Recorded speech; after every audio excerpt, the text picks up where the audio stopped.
Yes, we are back post-lockdown for another feature, and today we've got a 1999 Subaru Impreza turbo van.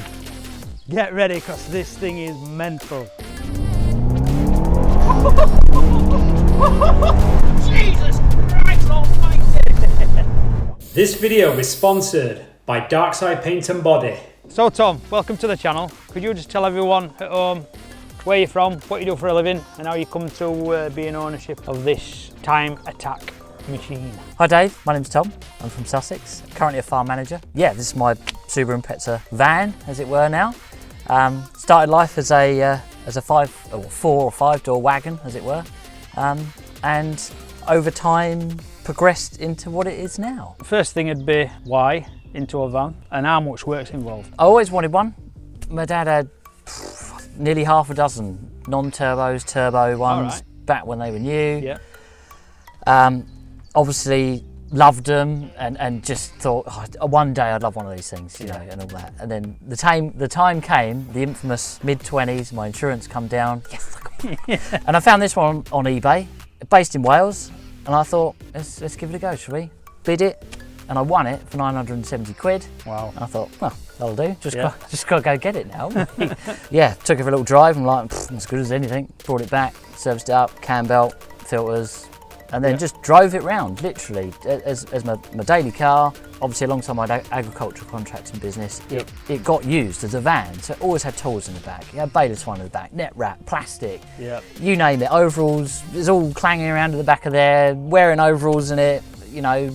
It would have workhorse then? Yeah, literally, literally. It always, you know, smelled of cows. It was horrible, really. And then it come to the day one day that the rear arches all rotted out. Common fault on a lot of Jap stuff, especially these. And the cow muck obviously didn't help. And I walked in the workshop one day and I had a bit of a bad day with a baler. And I looked at it and unfortunately took my frustration out on it and threw a hammer through one of the back windows. I mean, stupid at the time, but you collect your thoughts, don't you? I went home in a strop and sulking away like a little 4-year-old kid, and I thought, hang on, I know. Why don't I just carry on and just make it actually into a van? Yeah. So that's when the project started.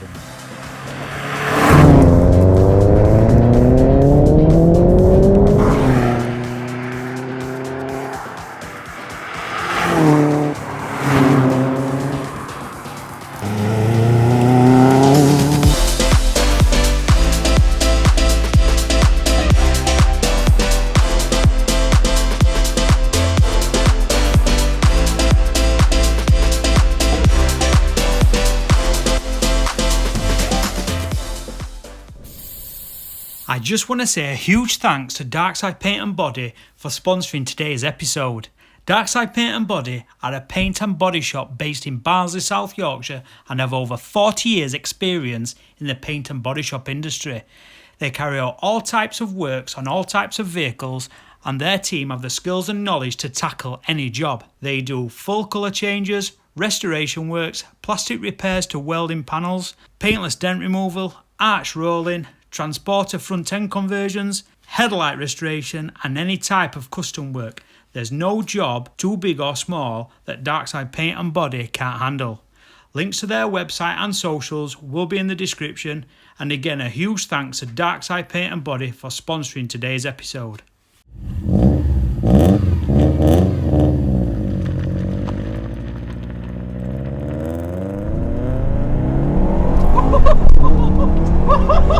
Jesus Christ almighty! Oh my word, Tom. Jesus!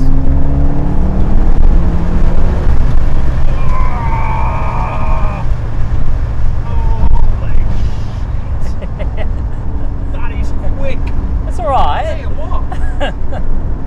Yeah, but it puts the power down. Yeah, you don't get wheel spin. No, you don't get wheel spin. It puts that power down, doesn't it? Fucking boom, it we're off. Yeah. Jesus Christ. It's a bit scary when you're always used to having traction, and then that first time at Cadwell Park when I'm in third gear, it spools and I get wheel spin. You're like, right, there is that little grip out here that it spins in third, which is It's all right in 700 or 800 horsepower, fine. You're spinning third all day long, but not in sub 400 horsepower. No. That was a bit that was kind of like, wow, okay. I've never experienced that. No experience for me, that just so... That whoosh. Planted and it were off. That four-wheel drive, isn't it? Yeah, just puts it straight down. Wheel spin. No messing about. And it's that out the corners where you really see the difference against the beamers. The beamers can be on the big power and even slicks. And you just get that out the corner or off the apex, and you're keeping up with them, and that's quite a nice feeling. That's a nice little thing to have.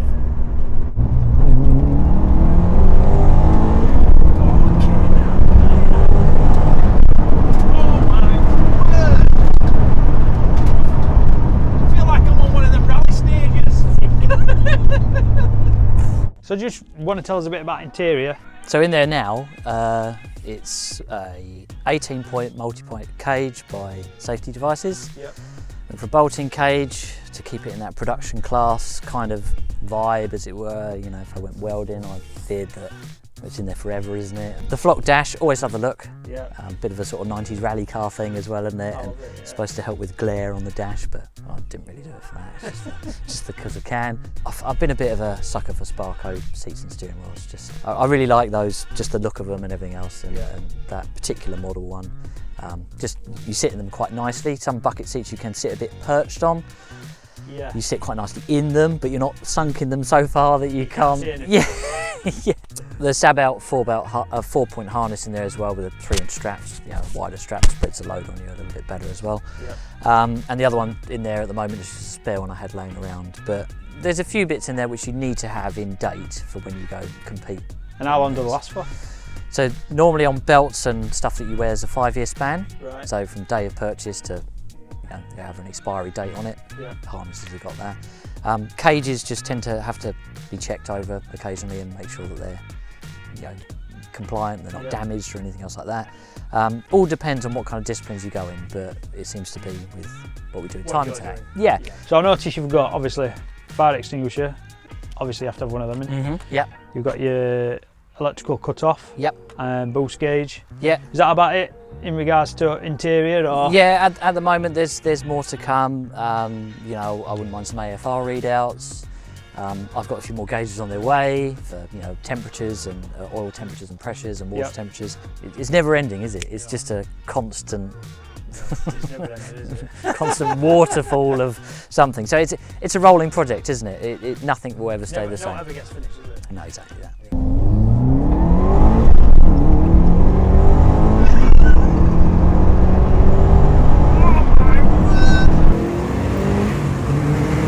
Ready for the brakes?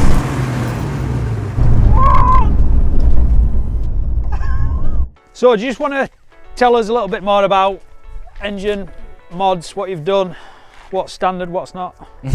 What we've played around with, what's I know the list is it's quite long. Well, it's not as bad as you think, actually, to be fair, but I'd say it was running a standard block and pistons and all that sort of thing probably 4 weeks ago, and then we went on track and it decided, yes, I know some of you do know some of the Subaru stigma of engines letting go and all that, and yes, that did unfortunately happen. Yeah. Fortunately found a closed deck block from someone I get parts from with MAL 92.5mm pistons and all this sort of thing in it. So yeah, forged pistons and rods, standard crank, and 11mm head studs in it, uprated oil pump, standard version 5.6 heads, just skimmed and tidied up and all that sort of thing. A Kevlar cam belt with a new kit on it, VF35 turbo, 440cc injectors, which were standard in this kind of this 5.6 configuration. Right. Okay. Yeah, different panel filter, a baffled sump on it, and an extended pickup. So really, the main thing to try to do is just get reliability, longevity. I'm not chasing big numbers. I want to be able to spank it around the track, bang it off the red line, and not think, oh, it's going to blow up in a minute. What's this running? Roughly 320, 330 at 20 psi. It's got a bit more in it. It could go a bit more, but reliability. Yeah, reliability, and just trying to learn it and just get the hang of it. And another thing with the gauges and all that, getting more monitoring on top of it, so that I've got more visual aspect on it with the Link ECU that's in it. It's got a Link G4X ECU. Oh, gosh, about that. Right, okay. So that's got lots of safety parameters in it, and knock detection and soft cut limiters, and you can do whatever you like with it, and some of that's been programmed in by the mapper to make sure that it's giving me as much protection as possible. Even things like it won't give you full boost if it's not a full temperature, and if it goes over a temperature, it will pull back the boost, and just just silly things like that. So. What gearbox we got? So it's a 5-speed Forester box. Yep. A little bit heavier duty. It's a TY55 series gearbox. Yep. Was a TY54 series, which was the sort of stronger end on the 5 speeds. Yep. 6-speed will be on the cards, but when, money, time, all that sort of thing. It's got BCBR coilovers on it. Right, okay. With 7 kilo springs in the front, 6 kilo in the rear. Fully adjustable. Yeah, so you got ride height adjustment, camber adjustment, 30 way dampening adjustment, so soft to hard. Yeah.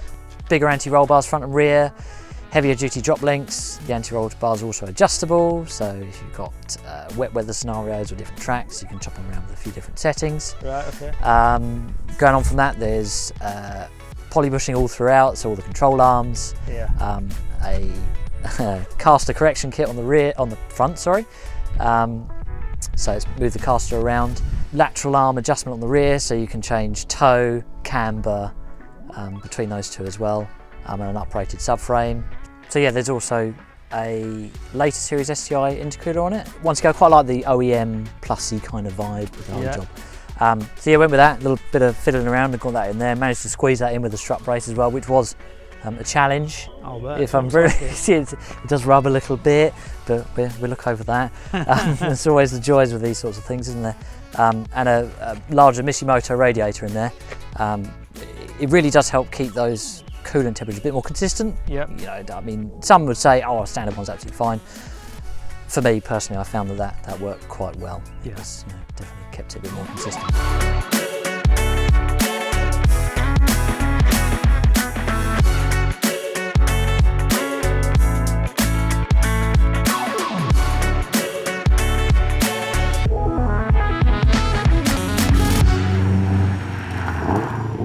What made you turn it from a van into a track van?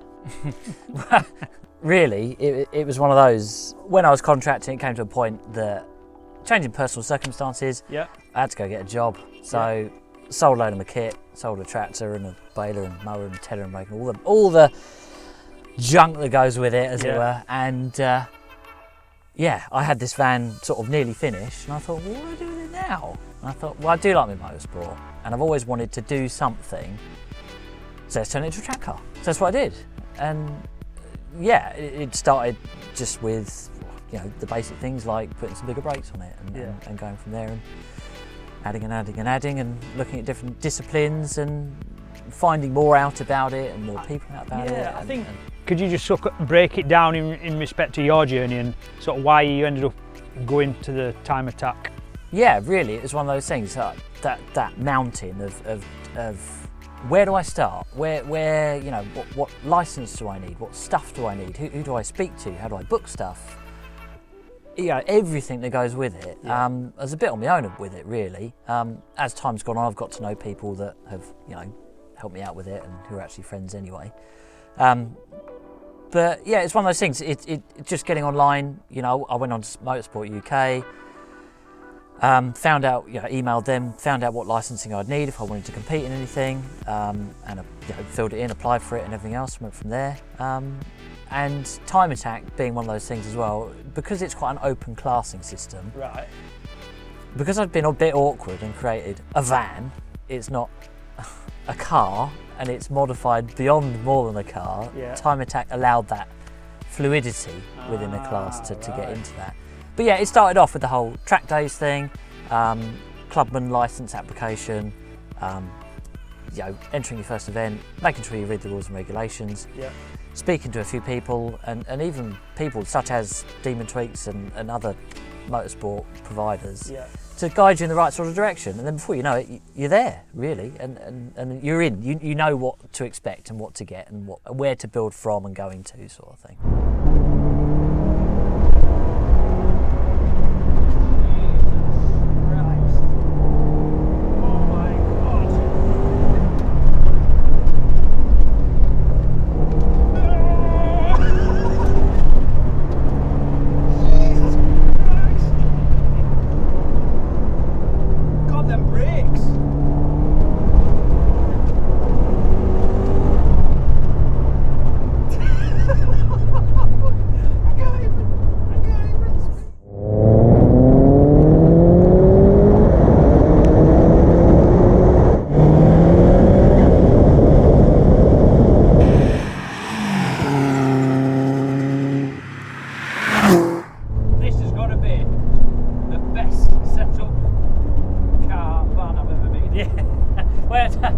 don't suppose you see many vans with that sort of camber and suspension and everything else, do you?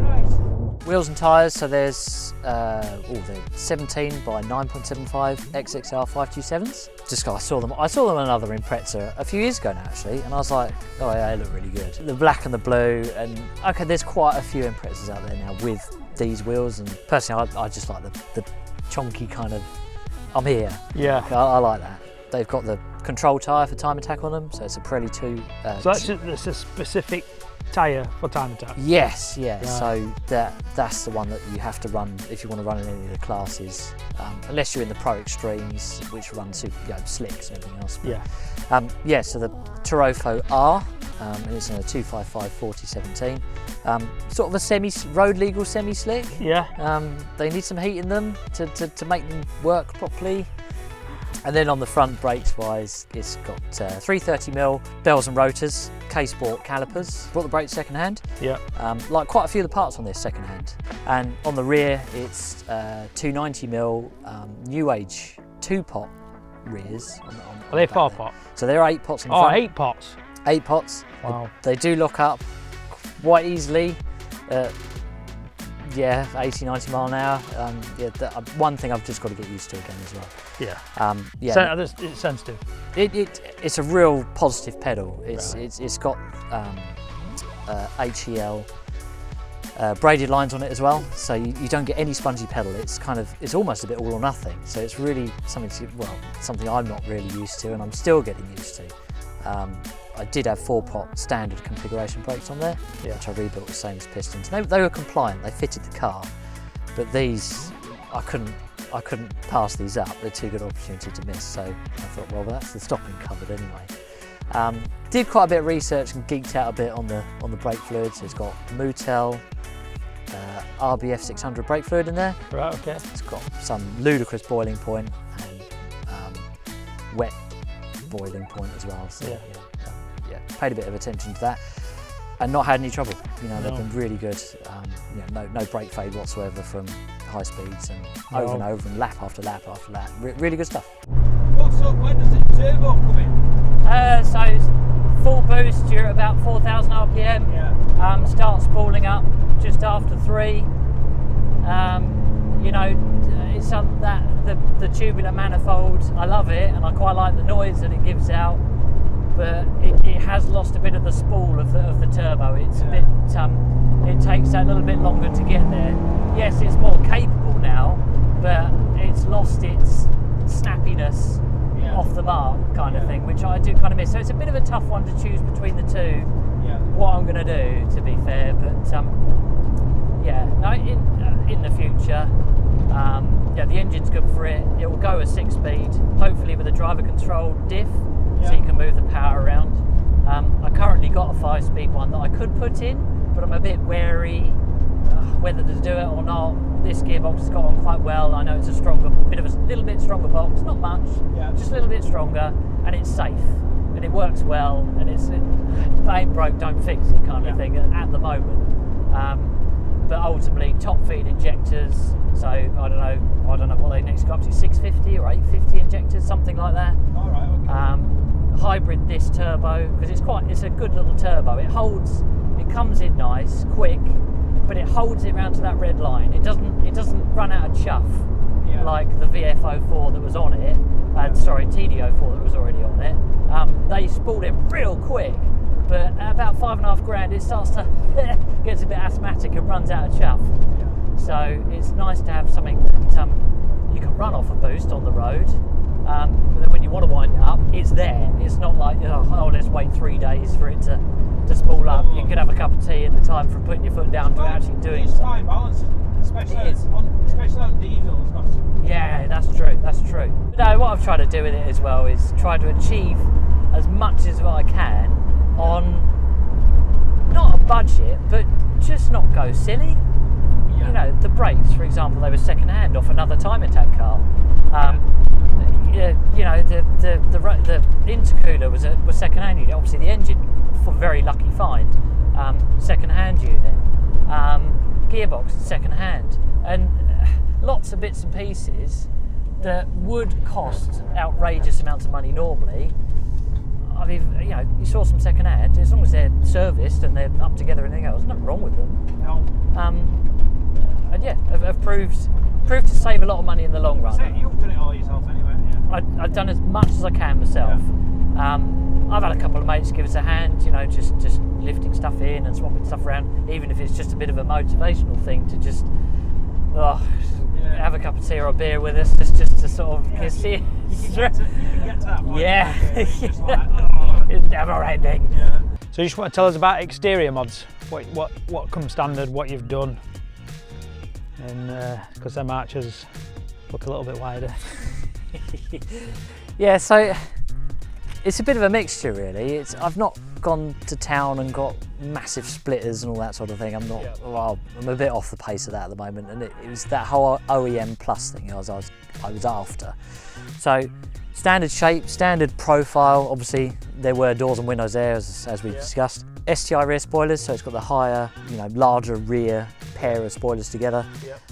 Bumpers, skirts, front and rear, all that. That's all standard version 5.6 stuff that you see on UK 2000s and even the STI stuff as well. And the arches are ABW 25mm bolt-on extensions. But yeah, apart from that, really everything else configuration-wise is pretty much all you can see. Yeah. That's it. There's no. I think that's what I like about Subarus, because they've always been one of them cars that I've thought just come out of factory looking like they're going 100 miles an hour. They're asking for a speeding ticket, aren't they? Yeah. Yeah, and this today is going to be the first time I've ever driven one. Is it really? So it's like bucket list stuff for me, this. Driving this today, it's like ticked off. It's got some big boots to fill then, hasn't it?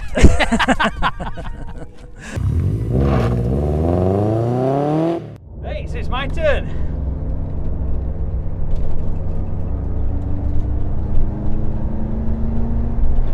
Bumpy road.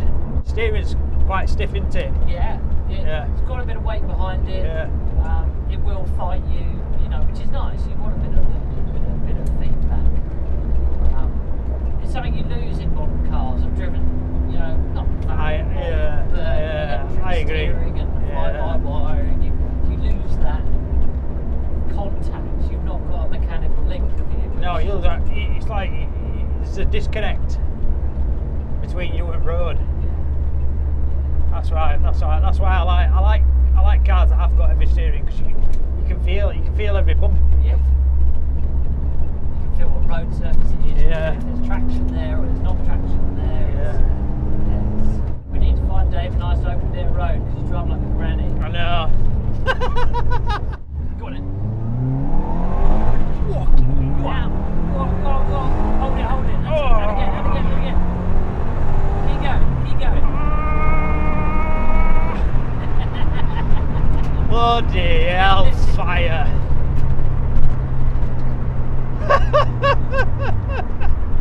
Puts a smile on my face. It's an animal. It's an animal, but it's so.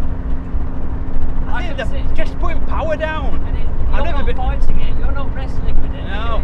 It's quite. I know you said it had a little bit of torque to it. It didn't feel. No.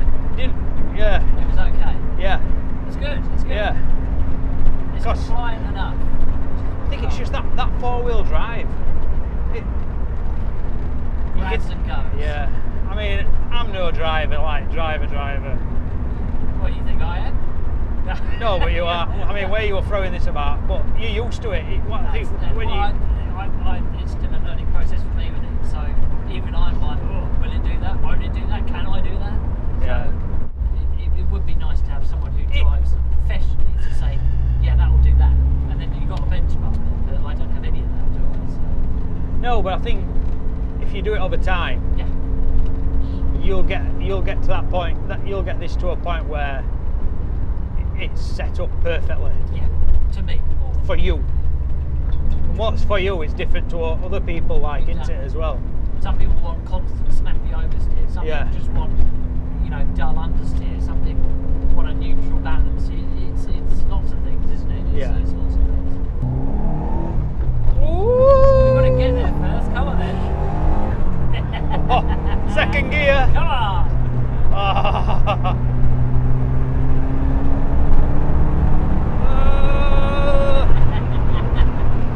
like we ask everybody that comes on and gets featured, what does this van mean to you? It's one of those things, if you're passionate about it, it doesn't matter what time of day, it doesn't matter what it is, for some reason there's some weird thing that possesses you, yeah, let's do it, let's get it done. Or it's a thing that sparks your imagination, isn't it? It takes you away from life in a way, and that little getaway, that little chill out time, or not so chill out time, whatever you want to call it, that getaway. That's what I love about it. That project, that learning, that adventure, that where could it go next? That's the thing I like. I mean, what a machine. Thank you. I'm looking forward to seeing your progression Yeah. in Time Attack. Obviously, we'll keep everybody updated how you're getting on, and yeah, fingers crossed that everything, you know, goes to plan for your first season. Yeah. Is there anybody you sort of want to thank for helping you at build?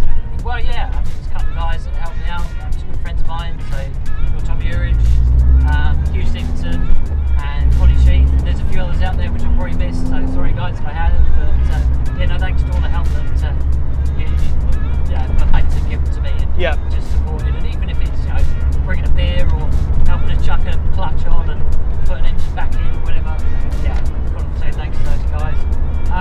Yeah, and thanks to the few of the guys that have got their names on the side of the car. They've got white sponsors, lines, got white line suspension products, which, you know, have helped me out with some parts here, which have really changed the dynamics of the car, which is suspension wise. Demon Tweaks, who obviously sorted us out with quite a bit of stuff, you know, to make the whole racing thing happen. Yeah, that's where I've gone for a lot of my stuff. Relatively racewear and gauges and those sort of things ongoing. And you know, the newest edition, which is Sussex Coffee Trucks, they come on board with us and, you know, supporting us throughout the season. And yeah, if you want a decent coffee, go see those guys. Obviously in Sussex. Well, what we'll do is we'll make sure we put everybody's details in the description of the video, so you know they can click on the links and see who's been helping you. Guys, I can't emphasise how important it is for us and for you guys to like the videos, comment on the videos, good or bad, thumbs ups. Yeah, it all adds and it helps YouTube, you know, get our video out there and you know, get it in front of new audiences. So don't forget to give us a thumbs up, don't forget to share it if you can, and if you aren't already, definitely hit that subscribe button, because we have got some absolute amazing content coming up this year with the features on the podcast. So thanks again for joining us, Tom. No worries, Dave. And we'll no doubt catch up very soon. We will. Alright, cheers man. Cheers.